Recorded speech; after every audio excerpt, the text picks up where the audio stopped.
Bom dia, meu povo! Fala, bom dia! E aí, tudo tranquilo com vocês? Tudo sob controle? Sextou. Vamos encerrar essa semana com chave de ouro. Olha, Giovana Diniz de novo na aula. Rapaz, 2 aulas seguidas presente.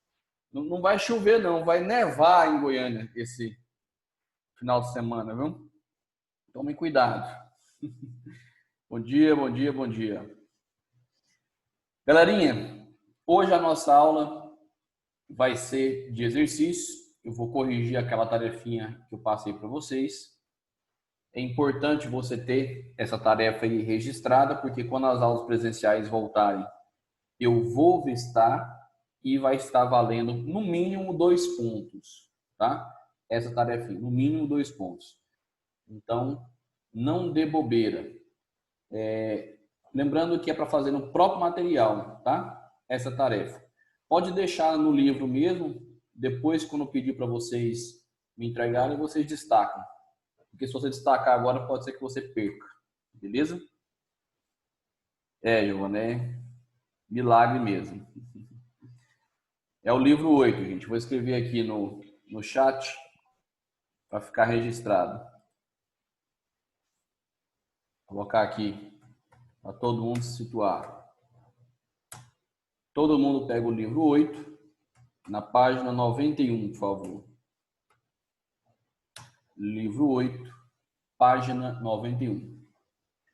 Vou corrigir essa tarefinha. Deixe ela bem feita aí, tá? No seu livro. Tá valendo ponto. Tudo indica que as aulas presenciais só vão voltar em agosto mesmo. Mas eu não vou esquecer dessa tarefa não, viu? Eu vou vistar ela, tá valendo ponto. Portanto, não perca isso aí. Todo mundo já abriu? Livro 8, página 91. Conseguiram aí pegar o material? Giovana, você ainda tem o material? Bom, vamos lá então. A primeira questão começa assim. Eu tenho aqui no meu celular. O jornalista Evaristo da Veiga, um dos principais representantes dos moderados, ele era redator do jornal Aurora Fluminense, um jornal carioca. Entre as posições que defendia estavam, por exemplo, abre aspas, a liberdade e ordem legal.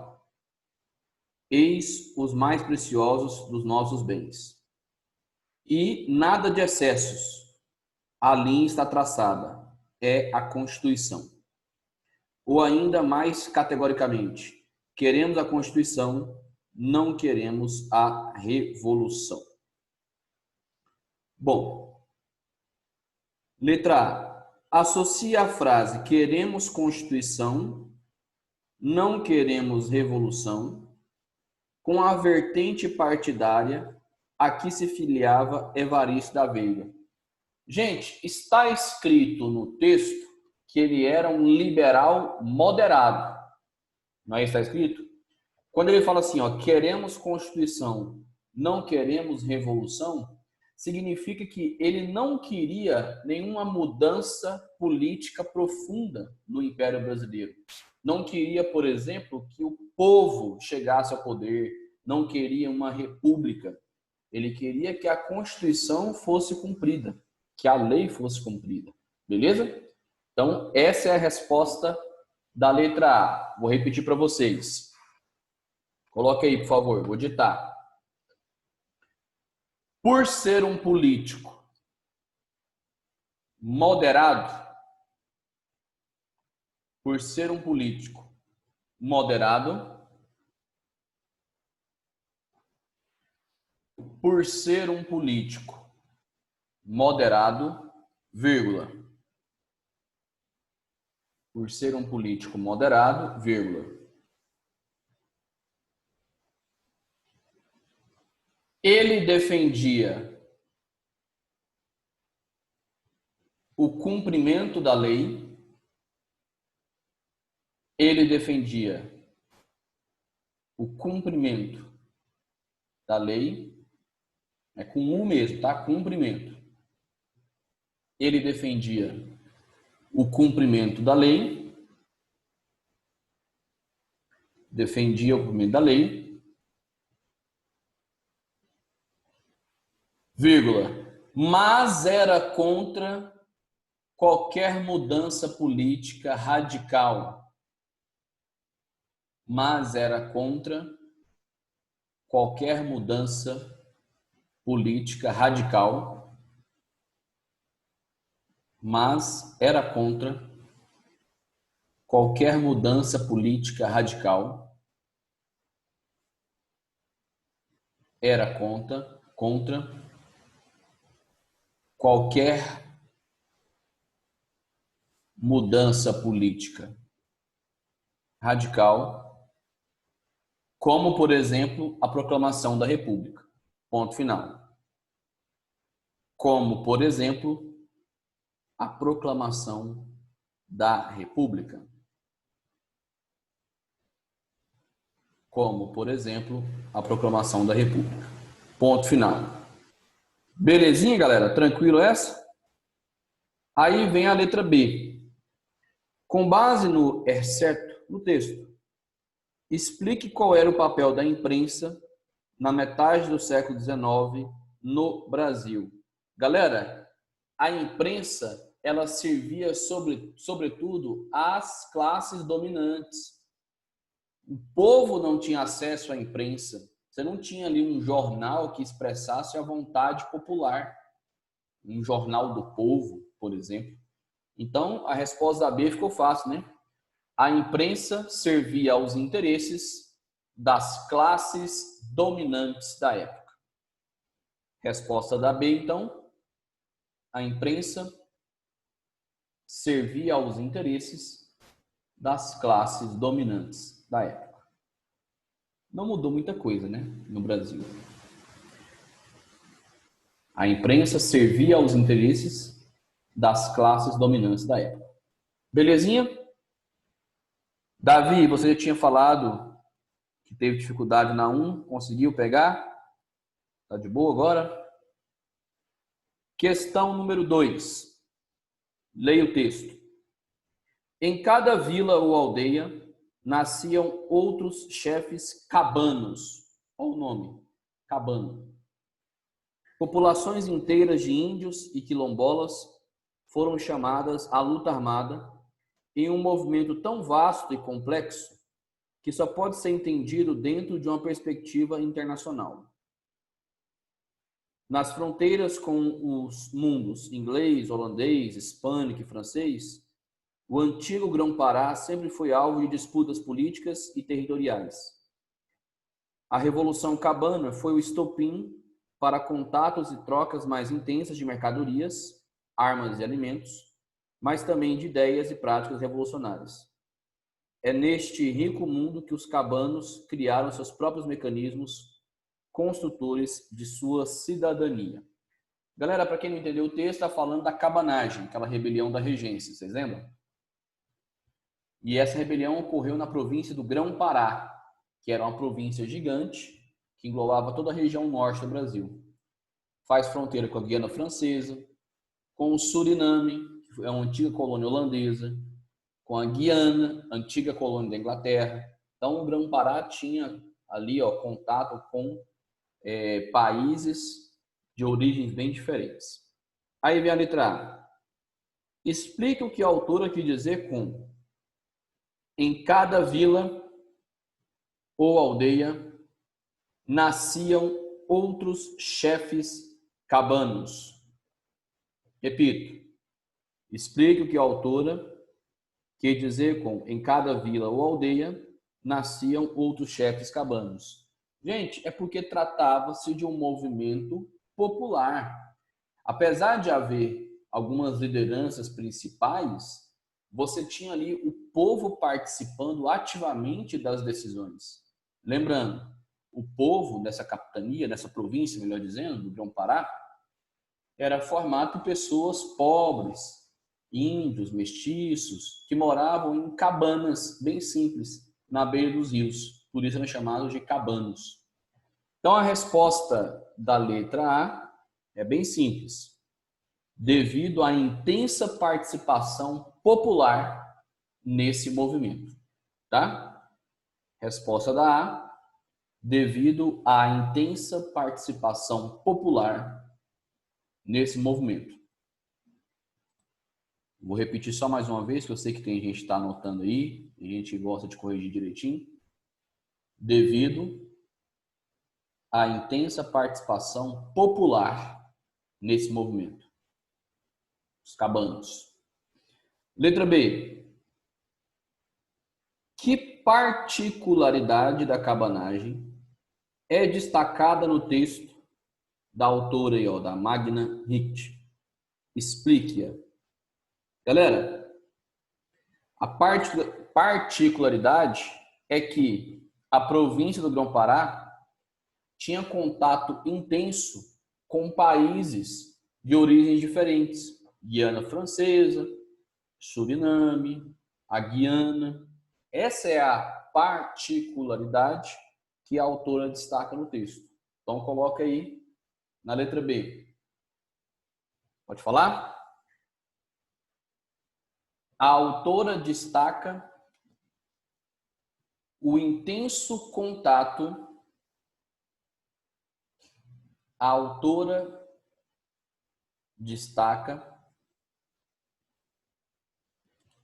o intenso contato.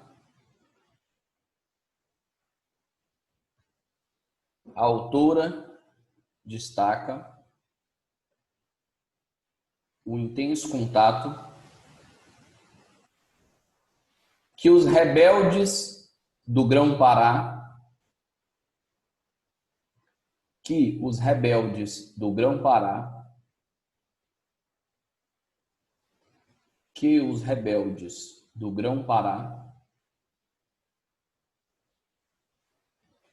tiveram com outros países, como Guiana Francesa, Suriname e Guiana. Tiveram com outros países, como Guiana Francesa, Suriname e Guiana. Tiveram com outros países, como Guiana Francesa, Suriname e Guiana. Beleza? E o texto até fala que eles usaram esses países até para se abastecer, né? Comprando mercadorias deles, até armas, para fazer o movimento. Bom, galera, encerramos a página 91. Agora virou página 92.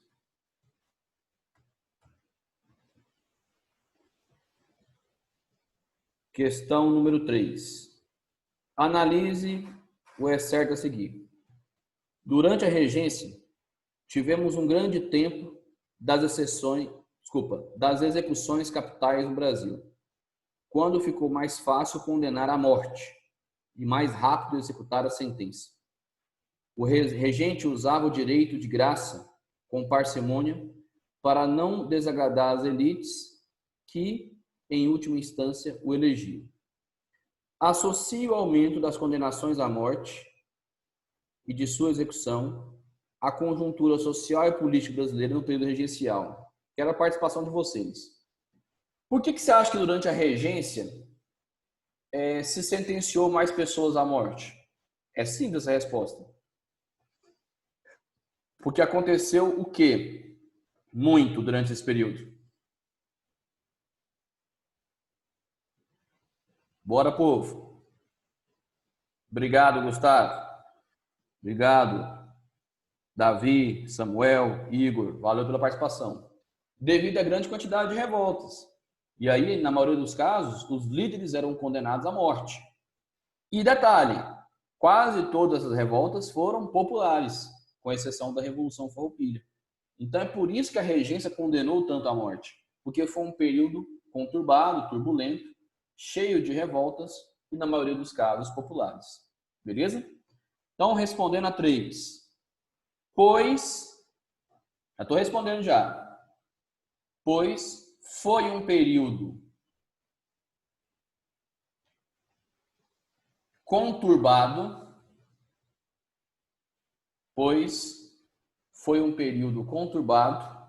vírgula, com muitas revoltas populares, pois foi um período conturbado, com muitas revoltas populares,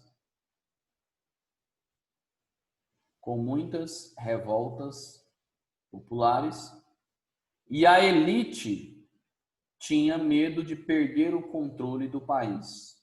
Ponto final. E a elite tinha medo de perder o controle do país. E a elite tinha medo de perder o controle do país. Todo mundo entendeu? Então, por isso que se matou tanto durante a regência. Questão 4.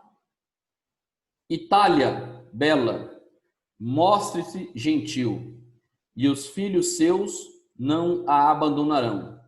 Senão, vão todos para o Brasil, e não se lembrarão de retornar.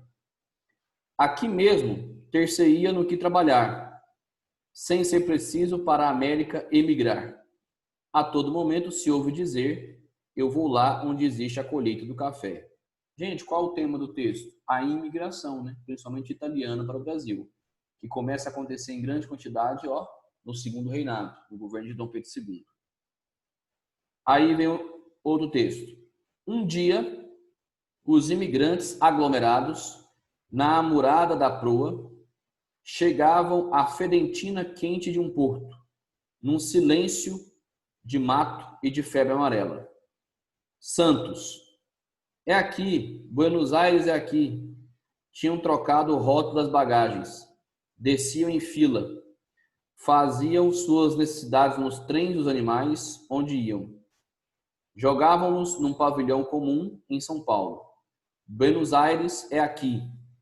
Amontoados com trouxas, sanfonas e baús, num carro de bois, que pretos guiavam através do mato, por estradas esburacadas.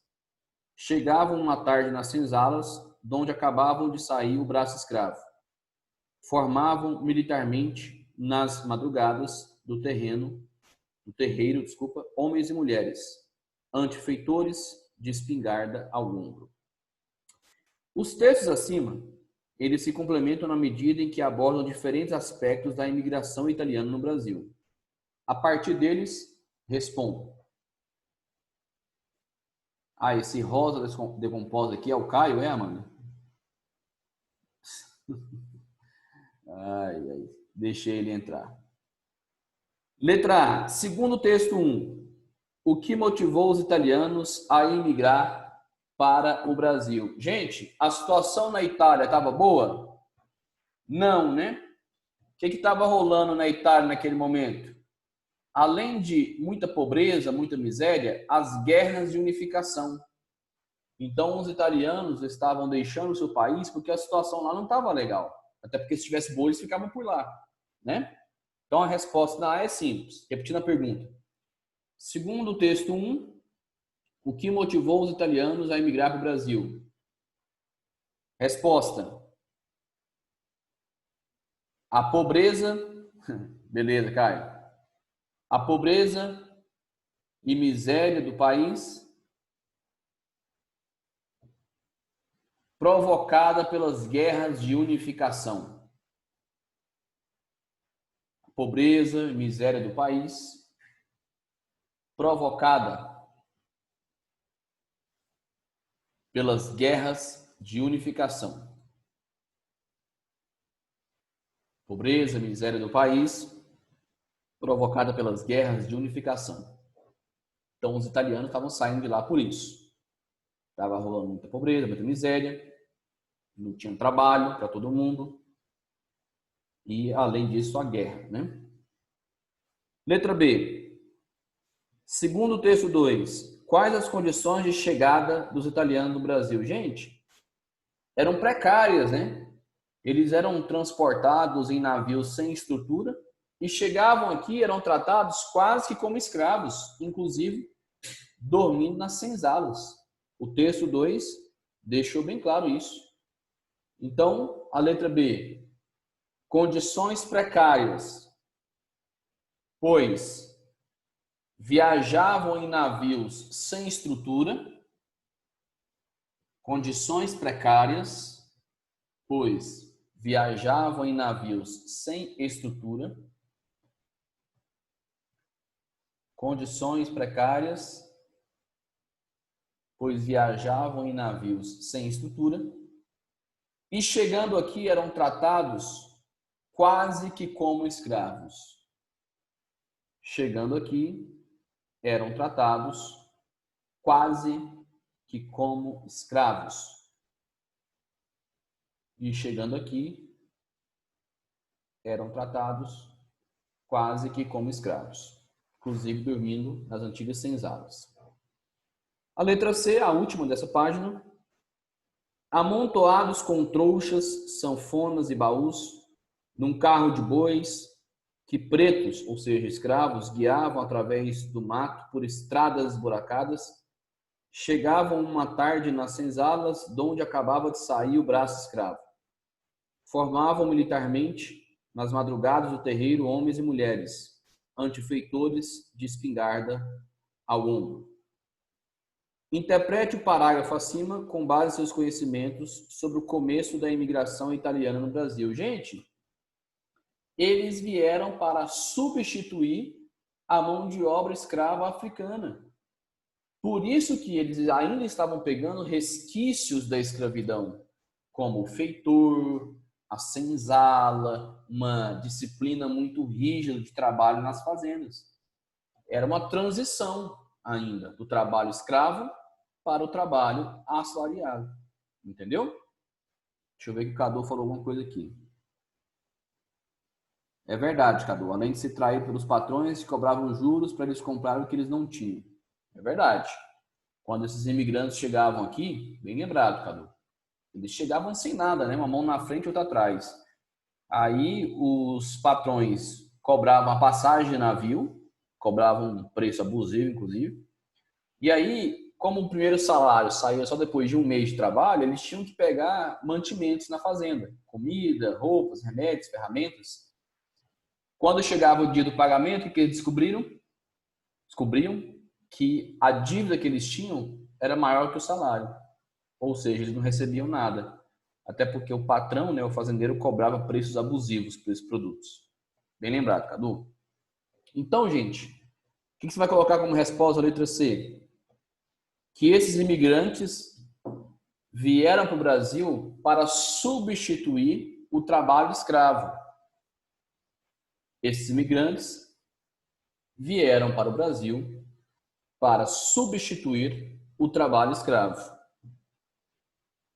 Esses imigrantes vieram para o Brasil para substituir o trabalho escravo.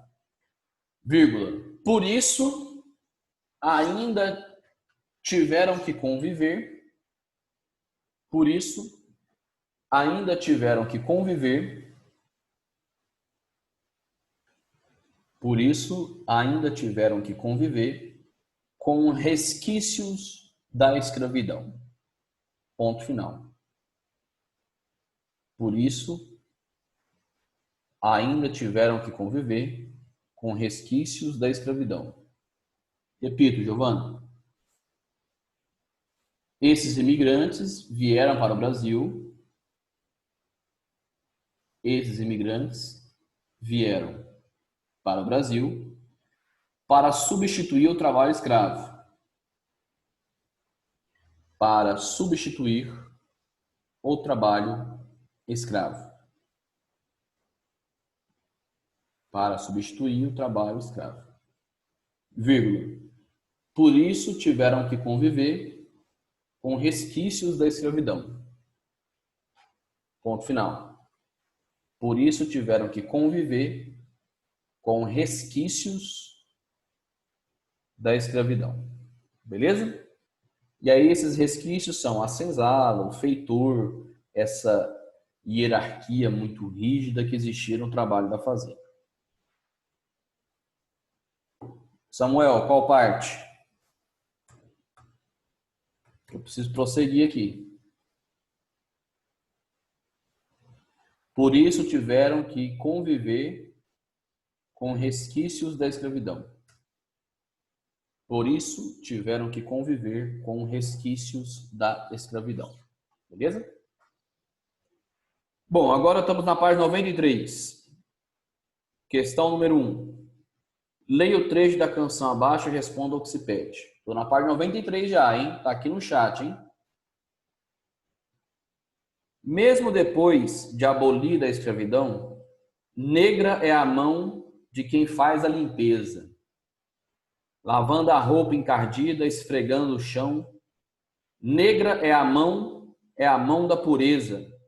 Negra é a vida consumida ao pé do fogão. Negra é a mão nos preparando a mesa, limpando as manchas do mundo com água e sabão. Eita, branco sujão. Que texto massa, hein? Letra A. O trecho da música de Gilberto Gil mobiliza aspectos de nosso passado imperial para tecer uma crítica contemporânea.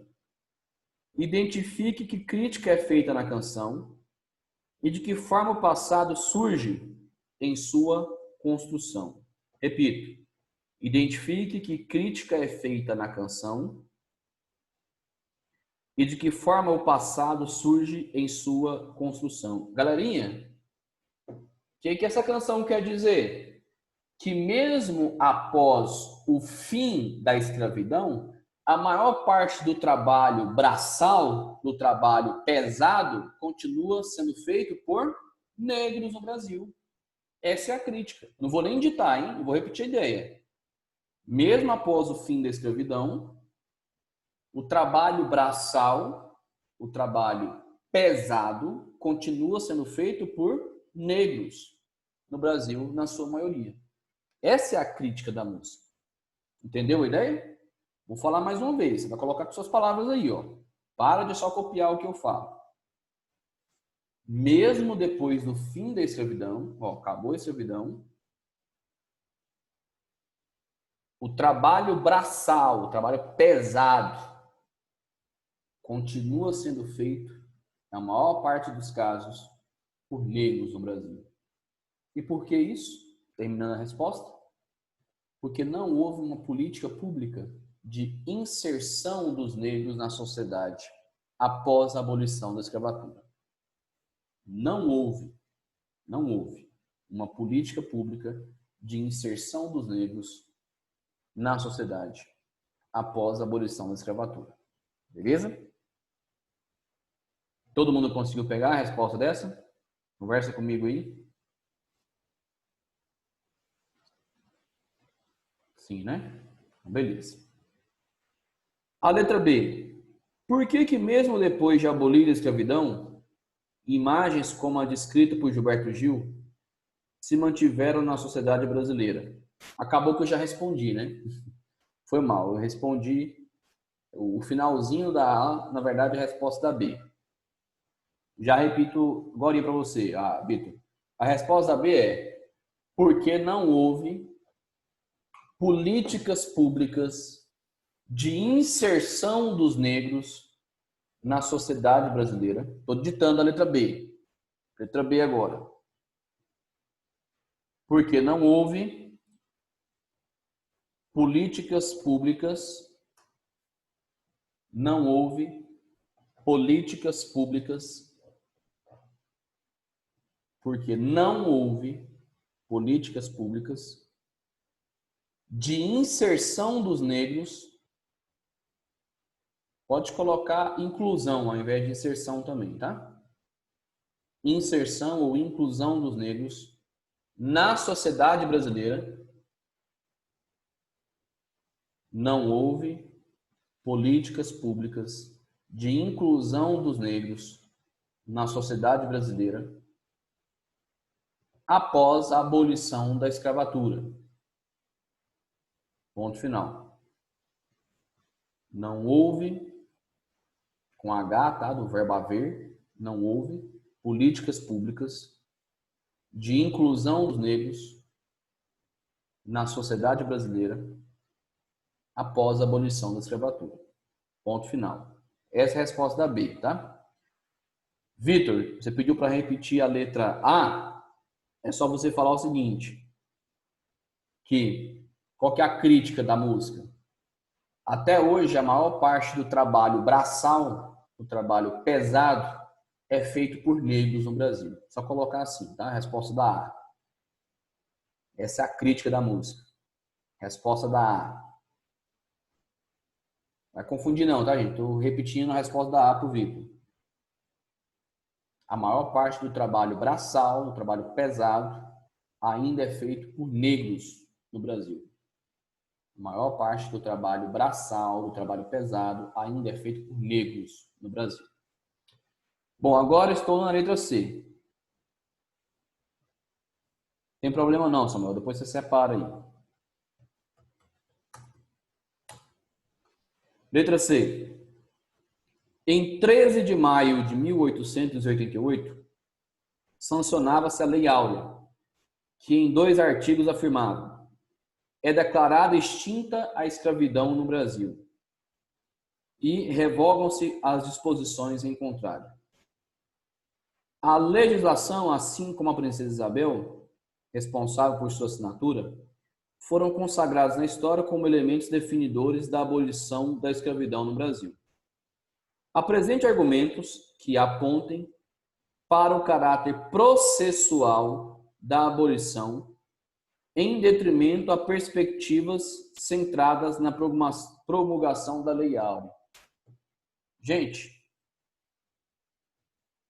Amanda, obrigado, viu?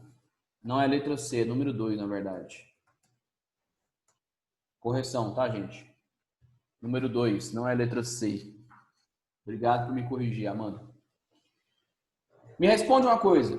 A abolição da escravatura no Brasil, ela aconteceu só pela vontade da Princesa Isabel? Sim ou não? Porque ela tinha um bom coração, foi lá, assinou a Lei Áurea e acabou a escravidão. Foi por isso? Não, né? Foi por conta de um processo. E desse processo fizeram parte 3 grandes fatores. Um externo e 2 internos. Qual foi o fator externo? Vou dar uma dica, foi a pressão por parte de um país. Obrigado, Gustavo. Pressão da Inglaterra. E os 2 fatores internos? Obrigado, Igor. A atuação de um movimento. Começa com A, o nome desse movimento. Movimento A. Bora, conversa comigo. Movimento abolicionista, que vai pregar a abolição da escravidão. Valeu, Gustavo, Cecília, Igor. E por último, as revoltas dos próprios escravos. Então, gente, de uma vez por todas, tira da cabeça a ideia de que a escravidão no Brasil acabou por uma vontade pessoal da Princesa Isabel. Não foi. Foi por conta de um processo. É o que você vai colocar agora na número 2, aí, da página 93. Desse processo fizeram parte a pressão da Inglaterra. Então coloca aí, ó. A abolição da escravatura no Brasil foi resultado de um processo. A abolição da escravatura no Brasil foi resultado de um processo. A abolição da escravatura no Brasil foi resultado de um processo, do qual fizeram parte, 2 pontos, do qual fizeram parte, 2 pontos, a pressão da Inglaterra,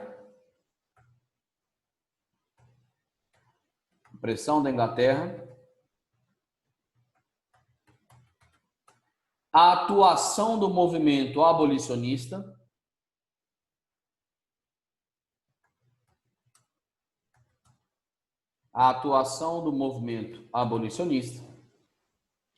e as revoltas dos próprios escravos. Então, repetindo, a abolição da escravatura no Brasil A abolição da escravatura no Brasil foi resultado de um processo. Ó, um processo histórico. Não foi sobre a vontade da princesa Isabel. A abolição da escravatura no Brasil foi resultado de um processo, do qual fizeram parte a pressão da Inglaterra, a atuação do movimento abolicionista e as revoltas. Escrevi revoltas errado, ninguém falou nada, hein? Revoltas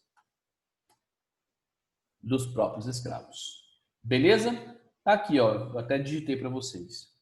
Cadu, você me perguntou aqui, é verdade que o pai dela não estava na capital?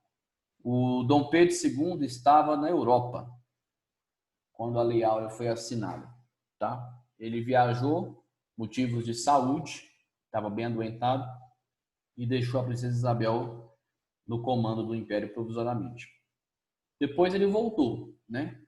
Mas quando a Lei Áurea foi assinada, quem estava no trono provisoriamente era a princesa Isabel. Galerinha, ficou faltando só a página 94. Na próxima aula eu termino essa correção com vocês, beleza? Obrigado pela presença, obrigado pela participação. Um bom final de semana para vocês, tá, gente? Fiquem com Deus, se cuidem. Um beijo, um abraço, tchau, tchau. Fala tchau pro tio Vitor, fala. Com Deus também, valeu, Gustavo. Tchau, tchau, gente. Até mais.